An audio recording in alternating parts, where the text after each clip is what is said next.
silang farm, wala silang mga hog raising, wala silang mga poultry. May mga ilan lang, may bilang mo lang, may kunting kabayo, kunting baka. Pero sabihin mo, may nag-hog raising sila dito, yung maraming poultry, marami silang putasan, mga farm, wala. May nagtatanim ng gulay dito, magarampot lang na piraso ng lupa, ganun. Pang lang nila, kumbaga, ang consume lang nila sa family o personal consumption lang. Pero napakaliit lang na kapapiraso ng lupa. Kasi nga, ang lupa nila dito ay ipangit dahil bundok ito eh. Mas marami ditong bato sa bundok. Yung mga bundok nila, pag tinibag mo yan, para siyang bundok ng marmol, ganyan yan. Kaya, ganito na nag-lockdown na nabubuhay na ang source of income dito ng Andorra ay number 1 ang negosyo, yung nagnegosyo ng mga groceries, no? mga gift shop o ano dyan, mga basta halo-halo mga tindahan, mga gift shop, mga giveaways, mga ganun. Tapos hotel at restaurant at ski resort. Ngayon, yan number 1 na mga patron ng mga negosyo nila ay number 1 ang population dyan ay turista. Ang mga taga rito na nakatira dito, na nagtatrabaho dito, sila lang ang magiging customer ng bansa, ng Andorra. Ay, ang mabubuhay lang ng mga negosyo dyan, kung wala mga turista, yun lang yung mga maliliit lang na tindahan. Pero namiba na din, mga pharmacy, mga grocery, may kukuting tindahan, pero yung maliliit na restaurant, pero yung may mga lalaking hotel, katulad ng mga lalaking hotel, mga lalaking restaurant, mga ski resort, talagang paralyze sa panahon ng pandemya, o panahon ng naglalakdown ng mga frontera dahil hindi makapasok ang turista, paralyze. So, ang trabaho namin ay apektado.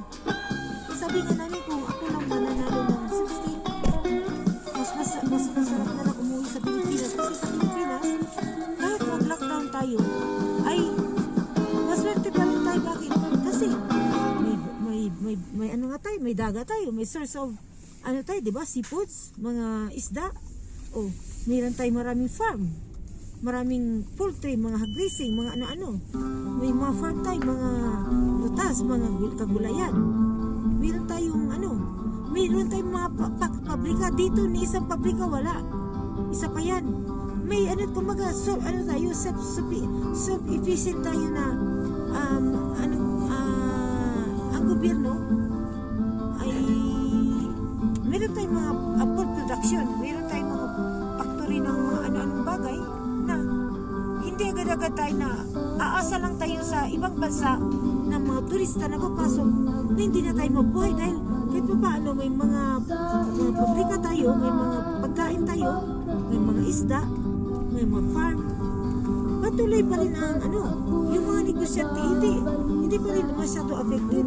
Kung may pagkapital ka, pwede ka pa rin mabuhay, magnegosyo ka. Kaya yun ang gusto nga na sana namin na sana mga niksi, kung makaluwag-luwag, kung maawa ang Diyos, sana naman kung kami makasakit, sana rin gusto na rin namin kasi sana umuwi sa Pilipinas. Pero plano pa lang, pero yun yung pagdadasal namin sa Diyos na sana gabayan kami na hindi kami magsakit, di ba? Medyo sana mag-improve ang sitwasyon dito dahil na kahit paano, kahit ilang sandali, ilang buwan magtrabaho muna kami, mapaghandaan namin yung plano namin na pag-uwi. Pero kung mananalo ako ng loteria insigida, agad-agad ay magagawa namin yung plano namin kasi sa Philippine Airport naman, lahat ng Filipino citizen ay pwede makapasok sa Pilipinas, pwede makabalik. Basta lang sumunod ka sa protocol ng gobyerno, sumunod ka sa mga address nila, yung pagdadaanan mo yung mga quarantine kung kailangan, di ba? So kung susunod kayo, walang problema. So kung yun ang ano lang dito, ang kulang lang ay yung pera na para simple, para makuha ay may kapital ka naman at saka siguro by the time sana makakilos-kilos na kami na medyo malaya na kasi kung ipilitin mo kasi magbiyahe na ganito na lalo na nagsara ang frontera, hindi ka rin makakadaan, hindi ka nila papatadaanin. So talagang pasensya muna, magsakripisyo hanggang dumating yung panahon na medyo malaya na ang kami makapagbiyahe. Yung nakaraang di ba nag-lockdown kami noong March 2020, March 15 yun, hanggang June. Yun, after nung yung tinanggal na yung lockdown, nag-start kami ng trabaho ng July, unti-unti na naman na lumuhak ang biyahe noon. Pero yun, nagsimula na naman ang balita na ganito na may magkada before December, kasi daw lumalalangan na naman yung yun nga, pumutok na yung balita about sa virus sa galing sa UK. So, yung ibang mga Pilipino, marami na namang mga rumors about sa gano'n na may virus daw na mas delikado daw, mas aggressive daw kaysa sa COVID. Marami Pilipino ang dali-dali na umuwi sa Pilipinas na habang maluwag pa yung pagbiyahe, ay umuwi sila. Kahit ang pagkatapos noon, yun, bigla na lang na nag-istrikto na naman ang gobyerno at ang gobyerno ang mga bansa dito. So, ngayon, totally, sa araw ito nagsimula talagang hindi ka na talaga pwede makalusot makalakas sa boundary na tawag dito na Andorra unless may permit ka na mag-delivery ka ng goods or pupunta ka ng hospital na talaga meron ka bilis na kompleto. Depende sa ang lakad mo ba ay mahalaga at meron kang permit to travel.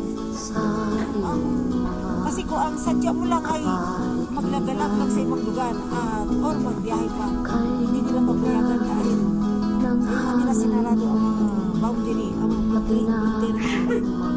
Sobrang lumalala ang takot sila na mag-escalate sa lugar nila yung virus at hindi nila makakontrol. Kaya mga kapay, yun nga, sinarado nila ang border. Masdan mo ang tubig sa dagat, dati kulay asul, ngayon'y naging itim.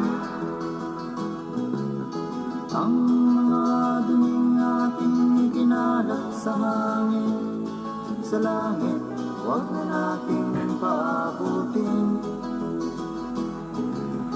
Upang kung tayo kumanaw man sariwang hangin, sa langit natin matitikman. Meron lang akong hinihiling Masarap sana. sa aking pagpalaw sa langit tagulan.